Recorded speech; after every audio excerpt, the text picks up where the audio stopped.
Hey everybody, how are you living out there? Welcome to Wild Bill's Workshop. I'm Wild Bill, and I'll be taking you along with me on my adventures of die-cast car restorations and customs.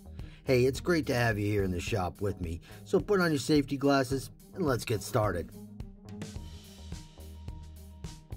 Here are the primary items I'll be using in this video: craft knife, ruler, wire, vinyl coated paper clips, and assorted pliers. Here is my image reference for what I'll be making.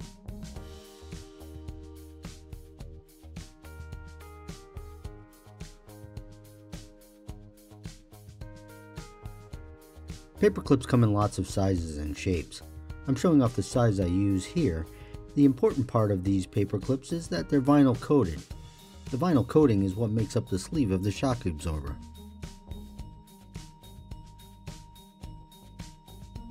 A bent shock isn't very functional, so I won't be using any of the curved sections of the paper clip. Opening the paper clip gives me access to the straight parts, and I'll cut them off and get the pieces I need.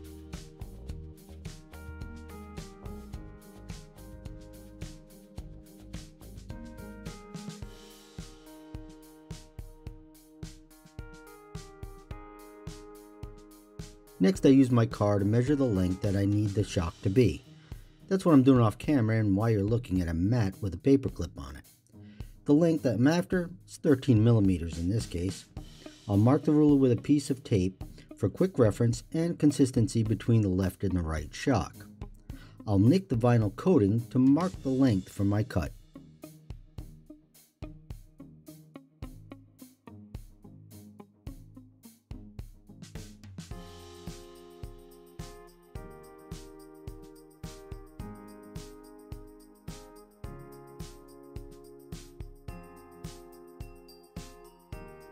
Then it's one final snip on my cut line, and I have my future shock cut to length and ready for the next step.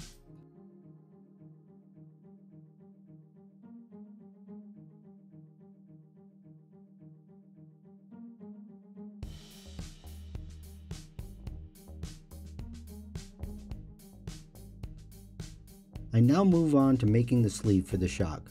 I do this by taking my craft knife and rolling it across the vinyl at the halfway point. I don't want to score the metal core of the paper clip, so I'm applying just enough force to cut through the vinyl and no more.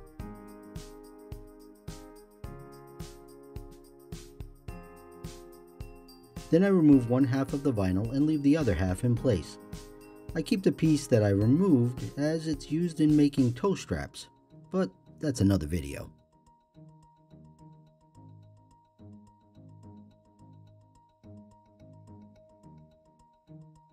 Here I adjust the vinyl to give me just enough room to make the mount point for the shock. It's just a matter of sliding it a little bit.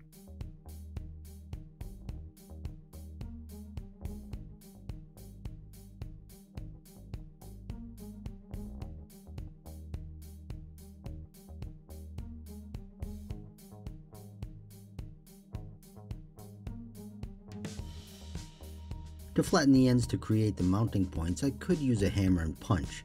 However, I found this neat little trick using my cutting pliers to pinch the ends flat. I'll admit, it's certainly unconventional, but I do get the look that I'm after without the hammer banging. I flip the shock around to do the same for the other end, taking time to make sure that the flattened ends are aligned with each other. In most cases, it's the orientation that makes for the easiest gluing when it comes time to put the shock into place. On some occasions, I've had to offset them to fit them into the build properly, but every build has its little nuances.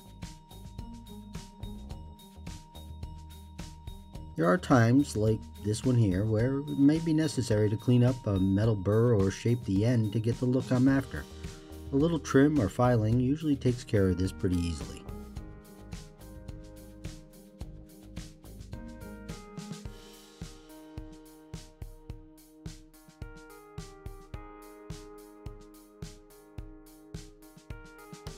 With that, the shock part is done. Just a slight adjustment here to slide the vinyl into place so it's located just like in the reference photo. Next, the springs. This is the wire that I found that fits the 1/64 scale just right. It's 30 gauge in size, and being a Florist wire, it's easily found in most craft stores. The bright version fits perfectly into the look that I'm after. I cut a length of wire about 10 centimeters or 4 inches and make sure that it has no bends or kinks in it. The next steps have me wrapping the wire around the shock in a very specific way. I normally use forceps for this process, but realizing that isn't the most common of tools, I opted to use a pair of needle nose pliers instead. This makes the process a little bit more fiddly than using forceps. I rest the wire against the shock, with its end extending just beyond the shock end. The wire then gets wrapped twice around the shock, starting where the vinyl begins. This is the end of the spring, and it should look flat across the shock.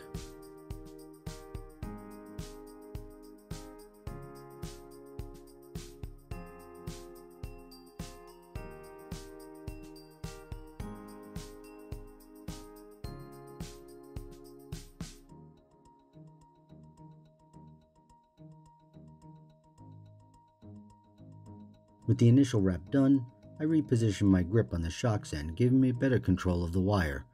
The wire gets a tight spiral wrap down the shock at a 45-degree angle, keeping even spacing as possible. This creates the spring look that I'm after. When I reach the end of the shock sleeve, I do 2 last wraps just like I started. This makes the flat end of the spring coil.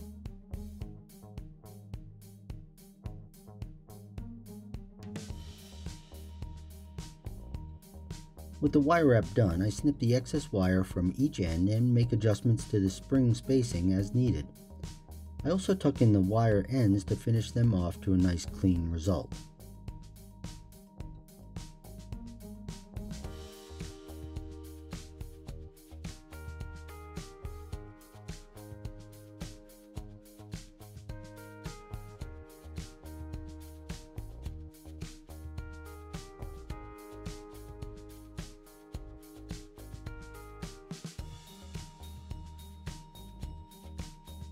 And there it is, my completed shock and spring.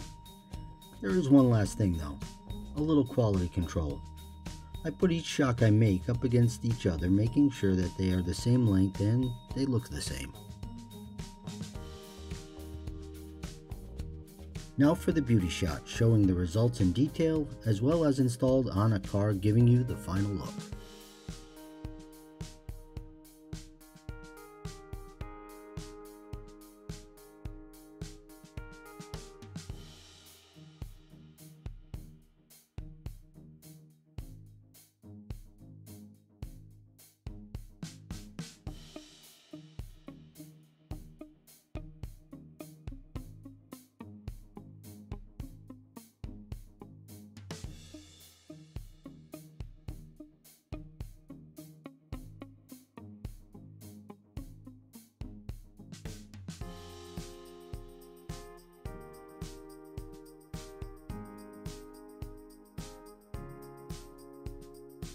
Hey, thanks for watching. If you like what I'm doing here, be sure to subscribe, like, and share this video. It will help other die-cast restorations and customs enthusiasts find the channel and grow this wonderful hobby of ours. Thank you so much.